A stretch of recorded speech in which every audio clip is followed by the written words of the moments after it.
আসসালামু আলাইকুম।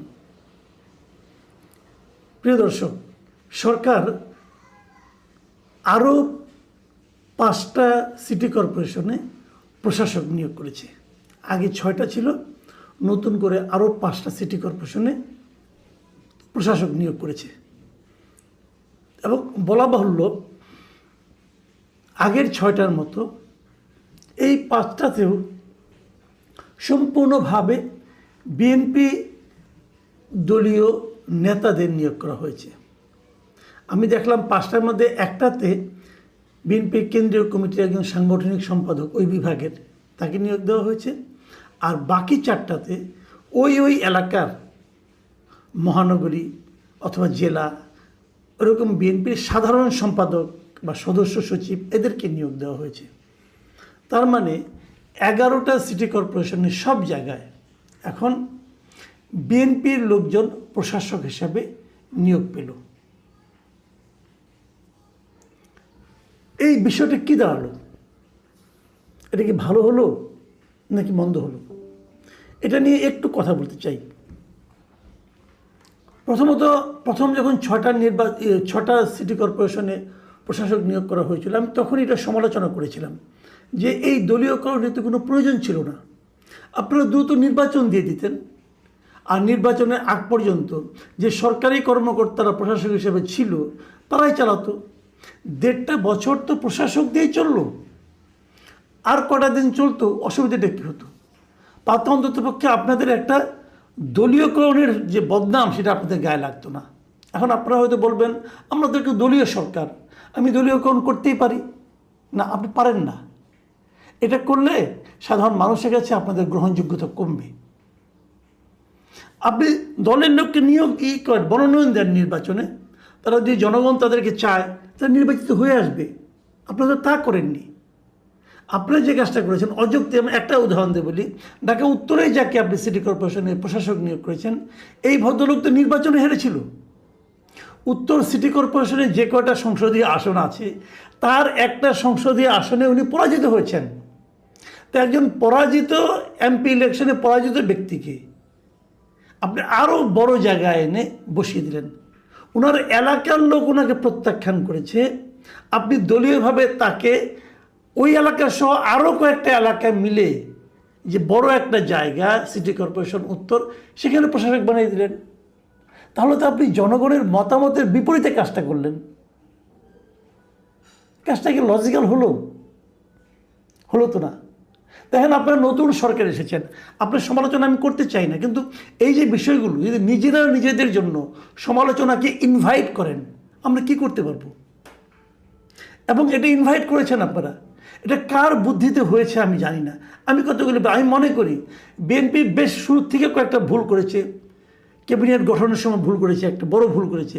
এই ব্লান্ডার তারা কীভাবে হ্যান্ডেল করবে আমি এখনও জানি না। আর এই সিটি কর্পোরেশন নিয়ে তারা পলিটিক্যাল ভুল করতে যাচ্ছে, টোটালি রাজনৈতিক ভুল। আমি আমার মতো করে বলি, আমি যেভাবে বুঝেছি সেভাবে আমি জিনিসটা বলি। এই আপনি যাদেরকে নিয়োগ দিলেন, আমি ধরে নিতে পারি এদেরকে হয়তো আপনারা পরবর্তী সময়ে মেয়র হিসেবে মনোনয়ন দেবেন তো দেবেন, নাহলে তাদেরকে আপনি আগে আনলেন কেন? হয়তো আপনারা ভেবেছেন যে তারা আগে এসে একটু অভিজ্ঞতা অর্জন করবে এবং সেই অভিজ্ঞতার আলোকে তারা হয়তো পরবর্তীতে খুব ভালো একজন মেয়র হবে। কিন্তু সমস্যাটা হচ্ছে, ওনারা যেই দিন থেকে প্রশাসকের দায়িত্ব নেবেন সেই দিন থেকেই ওনাদের জনপ্রিয়তা কমতে থাকবে। গ্যারান্টি আপনি লিখে রাখেন। কেন কমতে থাকবে জানেন? আমি সেটাও বলি। ওনারা মনে করবেন আমরা তো 6 মাস অথবা 1 বছরের জন্য অথবা 7 মাস অথবা 3 মাসের জন্য, যে কদিনের জন্য হোক, আমি তো এখানে এসেছি, আমি তো পরবর্তীতে আবার নির্বাচিত নাও হতে পারি। তাহলে যা কামানোর কামিয়ে নিয়ে এই সময়। এবং ওনাকে যে দেওয়া হয়েছে এটা তো সম্পূর্ণ দলীয় বিবেচনায় দেওয়া হয়েছে। সেই কারণে এই দলের আরও যারা আছে তার নিচের পর্যায়ে নেতা, পাতি নেতা, তারাও কিন্তু বলবে আপনি মেয়র হয়েছেন, আপনি প্রশাসক হয়েছেন, আমাদেরকে বিভিন্ন রকম কাজকর্ম দেন, আমরা কাজকর্ম করি। এই যে দলের নেতাদেরকে উনি সার্ভ করতে যাবেন, ওনার জনপ্রিয়তা কমবে। আমি আজকে এই ঘটনা দেখার পর 3টা সিটি কর্পোরেশনের সঙ্গে আমি ওখানে থাকা বিভিন্ন সাংবাদিকদের সঙ্গে আমি যোগাযোগ করেছি। এবং তারা তিনজনই বলেছেন যাকে যাকে সিটি কর্পোরেশনের প্রশাসক হিসেবে নিয়োগ করা হয়েছে তাদের বিবেচনায় উনি ফিট না, উনি ফিটেস্ট না, মানে ওনার চেয়েও জনপ্রিয়, ওনার চেয়েও যোগ্য ওখানে আরও লোক আছে। এখন তাকে দেওয়াতে গত ইলেকশনে তাদেরকে মনোনয়ন দেওয়া হয়নি, তারা এক ধরনের হতাশা ছিলেন, সিনিয়র লিডাররা হতাশায় ছিলেন। এখন যখন ওরা ভেবেছিলেন হয়তো সিটি কর্পোরেশনে ওনারা মনোনয়ন পাবেন, কিন্তু এই যে দেওয়া হলো না, দেওয়া না হওয়ার কারণে তারা এখন থেকে ইনঅ্যাক্টিভ হয়ে যাবেন। এর মধ্যে কেউ কেউ তো এমনও বললেন যে ওনারা এত বয়স্ক এবং এত অত্যাচারিত হয়েছেন গত 17 বছরে যে ওনাদের এখন আর মুখ দেখানোর জায়গা থাকলো না। এদের কেউ যদি মির্জা আব্বাসের মতো স্ট্রোক করে বসে তাও কেউ অবাক হবেন না আপনারা। ওনাদের বক্তব্য আমি যাদের সঙ্গে কথা বলেছি, এবং ওনারা বলেন ওনারা এখন ইনঅ্যাক্টিভ হয়ে যাবেন, এবং যেই দিন থেকে নাকি ওনাদের মনোনয়নটা দেওয়া হলো প্রশাসক হিসেবে, যেই দিন থেকে ওনারা প্রশাসকের দায়িত্ব নিয়ে বসবেন, সেই দিন থেকে ওখানে বিএনপি প্রার্থীর জনপ্রিয়তা কমতে থাকবে। তাহলে এটাকে আপনারা বুঝেন না? এটা আমি বুঝি, আমার ওই স্থানীয় সাংবাদিক বুঝে, আপনারা বুঝেন না? বিএনপিও বুঝে। তাহলে বিএনপি রিস্কটা নিল কেন? তাহলে বিএনপি কি জনগণের জনপ্রিয়তা এগুলি তোয়াক্কা করে না? বিএনপি কি হিসাব করে নিয়েছে আমার প্রার্থীকে কীভাবে পাস করে আনতে হবে সেটা আমরা জানি? তাহলে কি আবারও সেই নির্বাচনকে একটা চোরাগলির মধ্যে ঢুকিয়ে দেওয়া হবে? কেন? হয়তো বিএনপি কেউ বলবে, হয়তো সরকারের কেউ বলবে যে প্রশাসকদের নির্বাচন চলে না, সিটি কর্পোরেশন চলে না জনগণের সেবার জন্য। আরে ভাই, জনগণের সেবার জন্য তো তাহলে দরকার ছিল কাউন্সিলর। আপনার কাউন্সিলরগুলো দিয়ে দিতেন। কাউন্সিলর যারা নির্বাচিত হয়েছিলেন তারা তো নির্দলীয়ভাবে নির্বাচিত হয়েছিলেন। কাউন্সিলর তার দলীয় প্রতীকে হয় নাই। যদি নির্দলীয়ভাবে কাউন্সিলর নির্বাচিত হয়ে থাকে তাদের সবাইকে ওই আপনার নতুন প্রশাসক দেওয়ার দরকার নাই। যারা ইলেক্টেড হয়েছিলেন তাদেরকে আবার নতুন করে আনতেন, বলতেন ঠিক আছে ওই আগের আদেশটা প্রত্যাহার করে নিলাম, এই কাউন্সিলররা আবার নতুন করে কাজ করবে, জনগণের সেবার যে কাজগুলো আছে। দেখেন সিটি কর্পোরেশনের কাউন্সিলর তো অনেক কাজ, কিন্তু মানুষের কাউন্সিলর না থাকার কারণে, সরকারি কর্মকর্তা থাকার কারণে, সরকারি কর্মকর্তারা যে ওখানে দায়িত্ব পালন করছে, এতে অনেক অসুবিধা হচ্ছে। তারা মানুষকে চেনে না। একটা জন্ম সনদ অথবা একটা আপনার সার্টিফিকেট, ক্যারেক্টার সার্টিফিকেট, এরকম প্রায় মানে 20-21টা কাজ কিন্তু কাউন্সিলরদের হাতে থাকে, জনগণের কাজগুলি, জনকল্যাণ সম্পর্কিত কাজ।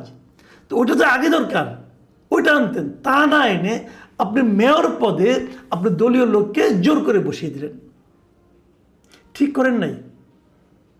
আমি আরেকটা কথা বলি, আপনি যে কোনো লোককে এই সমস্ত সিটি, যে কোনো সিটি কর্পোরেশনে র্যান্ডমলি আপনাদের যদি কোনো নিরপেক্ষ কোনো আপনার মানে এরকম খবর নেওয়ার কোনো স্কোপ থাকে অথবা গোয়েন্দা সংস্থা আছে, যোগাযোগ করে দেখেন, যে কোনো জায়গায় যোগাযোগ করে দেখেন যে এই সিদ্ধান্তটা, সরকারের এই সিদ্ধান্তটা, দলীয় লোককে প্রশাসক নিয়োগ করার যে সিদ্ধান্তটা, এটাকে মানুষ ভালোভাবে নিচ্ছে কি নেয়নি দেখেন। আমি তো খবর নিয়েছি, নিচ্ছে না, তারা ভালোভাবে এটাকে নিচ্ছে না। 2-1জন সমর্থক পাবেন, আপনি নিশ্চিত থাকেন তারা বিএনপির লোক। বিএনপির লোক ছাড়া আর কেউ এটাকে ভালোভাবে নেবে না। একটা কথা মনে রাখবেন, এই নির্বাচনটা তো করলেন একটা তো আপনারা একটা জাতীয় নির্বাচন করেছেন, আপনাদের অভিজ্ঞতা হয়েছে। ভাবুন তো একবার, কেবল নিজের দলের ভোট দিয়ে কোনোদিন আপনি ইলেক্টেড হতে পারবেন না। বাংলাদেশের কোনো নির্বাচনে নিজের দলের লোকের ভোট দিয়েই নির্বাচিত হওয়া এটা কঠিন কাজ। নিরপেক্ষ ভোট লাগে। যারা কোনো দল করে না তেমন ভোটটাই ডিসাইডিং ফ্যাক্টর হয়। সে লোকগুলিকে জিজ্ঞাসা করেন, কেউ পছন্দ করেনি। কেন করতে গেলেন এটা? আমি বুঝি না। এত দ্রুত যে রাজনৈতিক ভুলের চোরাগলিতে বিএনপি পা দেবে, এটা আমার হিসাবে ছিল না। আমি ভেবেছিলাম এখানে অনেক সিনিয়র আছে, যেমন আমি মির্জা ফখরুল ইসলাম আলমগীর, এই ভদ্রলোকের উপর আবার অনেক ভরসা ছিল। উনিও স্থানীয় সরকার মন্ত্রণালয়ের প্রধান হিসেবে আছেন, উনি তো মন্ত্রী। তো ওনার মন্ত্রণালয়ে এই সিদ্ধান্তগুলো কেন আসলো আমার কাছে ক্লিয়ার না। কিছু লেনদেন হয়েছে কি না সেটাও বলতে পারবো না, হতে পারে। কিন্তু সব ধরনের সন্দেহ যখন আপনি করবেন, নানা ধরনের সন্দেহ কিন্তু আপনার কাছে চলে আসবে। উনি বলবেন উনি খান না, ওনার হয়ে অন্য কেউ খান, খবর নিলে টের পাওয়া যাবে। কিন্তু দলকে ডোবানোর জন্য এত তড়িৎ, এত দ্রুত আর কোনো সিদ্ধান্ত হতে পারে না। এটা কেন? আমরা প্রায়ই বলি যে আমাদের দেশে যারা ক্ষমতায় যায় তারা মূলত জনগণের জন্য যায় না, তারা যায় নিজেদের জন্য। ভাবখানা এরকম, এই দেশটা হলো একটা বড় একটা কেক, এই কেকটাকে আমরা ভাগ বাটোয়ারা করে খাবো। তো যারা কেকের ভাগ পায়নি তারা হয়তো বলেছে এখানে তো অমুক এমপি হলো, তমুক এমপি হলো, আমরা এতদিন জেল খাটলাম, তা আমরা কি পাবো? আরে ভাই, জেল সবাই খেটেছে, জেল বিএনপির কোন লোকটা খাটেনি বলেন তো আপনি? আর সবাইকে আপনি দিতে পারবেন? বরং সবাইকে দেশ সেবার সুযোগ দেন। তা না, কেকের ভাগ দিচ্ছে সবাইকে, যে ঠিক আছে তুমি এই কেকটা নাও, এই কেকটা নিয়ে তুমি খাও, আরাম করে খাও, তোমার চেলা চামুন্ডাকে কিছু কিছু দাও, তাহলে হয়ে যাবে। কিন্তু এটা কোনো ভালো কাজ হয়নি। আমি বললাম তো, আপনারা যোগাযোগ করে দেখেন, বিএনপির অনেক লোকেরা এটা সমর্থন করবে না। বলেন একটা কথা আমি বলি, যেমন আমি এর মধ্যে দেখেছি যে 6টাকে আগে দিয়েছিলেন আপনারা, সেই 6টার অনেক প্রশাসকই কিন্তু এরই মধ্যে বলা শুরু করেছে যে আমরা কিছু পাইনি, সব একদম খোকলা করে রেখে গিয়েছে। কেউ কেউ বলেছে যে সিটি কর্পোরেশনের কর্মচারীদের বেতনটা পর্যন্ত দিতে হবে ধার করে, বলেছে তো। তার মানে অভাব দিয়ে কিন্তু শুরু করেছে। তো অভাব দিয়ে শুরু করলে নগর জীবনের প্রাত্যহিক যে সমস্যাগুলো, এই সমস্যাগুলো তারা সমাধান করবে কিভাবে? টাকা তো নেই। সমাধান যখন আপনি করতে না পারবেন, 6 মাস পর ইলেকশন আসবে। এটা যদি 5 বছর পর ইলেকশন হতো, ধরেন আপনি তাহলে ইলেক্টেড হয়ে গেল, ধরেন আপনার 6 মাস পর ইলেকশন হতো, তখন যদি নির্বাচিত হতো তাহলে তো সে 5 বছর সময় পেত। প্রথম 6 মাসে কোনো সমাধান করতে পারতো না, প্রথম 6 মাসে গুছিয়ে নিত, পরবর্তী সময় সমাধান করতো, মানুষের মন জয় করতো, এরপরে তারা কিন্তু দলের জন্য কিছু একটা করতে পারতো। কিন্তু এখন তার হাতের সময়ই 6 মাস, 6 মাসের পরীক্ষায় নামিয়ে দিয়ে তার হাতে আপনি ইলেকশনে নামিয়ে দিচ্ছেন, সে তো ধরা খাবে। বিএনপি একদম নতুন কোনো রাজনৈতিক দল না, একটা পুরনো দল, কিন্তু তাদের মধ্যে এই রাজনৈতিক সিদ্ধান্তটা, এত কাঁচা সিদ্ধান্ত কিভাবে আসলো আমি বুঝতে পারি না। বিএনপির তারেক রহমান সাহেবের প্রজ্ঞার উপর, ওনার চিন্তা চেতনার উপর আমার এক ধরনের ভরসা আছে, এখনও আছে। এটা কি উনি জানতেন? যদি উনি জেনে থাকেন তাহলে উনি কোন বিবেচনায় এই কাজটা করলেন, তার একটা ব্যাখ্যা কিন্তু আমরা জানতে চাই। আর যদি না জেনে থাকেন, যাদের কারণে এই দুর্ভোগের মধ্যে আপনার যে এই যে রিস্কি সিদ্ধান্তটা আপনি নিলেন, তাদেরকে চিহ্নিত করেন, তাদের উপর নির্ভর করেন না। এটা কিন্তু ডুবাবে, আপনাকেও ডুবাবে, দলটাকেও ডুবাবে। যদি সুষ্ঠু নির্বাচন হয় এবং এই প্রশাসকরা যদি আগামীতে মেয়র পদপ্রার্থী হয়, দেখবেন রেজাল্টটা কি হয়, সেই দেখার অপেক্ষায় থাকলাম। প্রিয় দর্শক, এখন এ পর্যন্তই। আল্লাহ হাফিজ।